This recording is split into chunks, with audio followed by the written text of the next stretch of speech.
మనం తీసుకున్న యాపిల్ని అలా తొక్క తీసేసి వెంటనే యాపిల్ని చిన్న ముక్కలుగా అట్లా కట్ చేసుకుంటాం.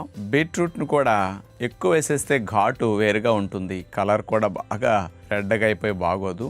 అంచేత బీట్రూట్ని హాఫే తీసుకున్నాం, దాన్ని కూడా తొక్క తీసేసేయాలి. అలా ముక్కలు చేసుకుని వాటిని పక్కన పెట్టుకుంటాం. అట్లాగే క్యారెట్, వీటిని కూడా ముక్కలు కట్ చేసుకుంటాం. మరి ఏబీసీ డ్రింక్ అంటే యాపిల్, బీట్రూట్, క్యారెట్ ఈ మూడుటిని కట్ చేసిన ముక్కల్ని తీసుకుని మిక్సీ జార్లో వేసేసి వాటిపైన కొద్దిగా పుదీనా వేసేసి కొంచెం నలగడానికి ఒక చొక్క నీళ్ళు పోస్తాం. మెత్తగా నలిగే వరకు మిక్సీ తిప్పాక తీసి ఫిల్టర్ చేసుకోవాలి. ఆ జ్యూస్ని తీసుకుని గ్లాసులో పోసి తేనె డయాబెటీస్ ఉన్నవారైతే 1 to 1.5 స్పూన్ అట్లా వాడితే సరిపోతుంది. ఏబీసీ డ్రింక్ చాలా బాగుంటుంది.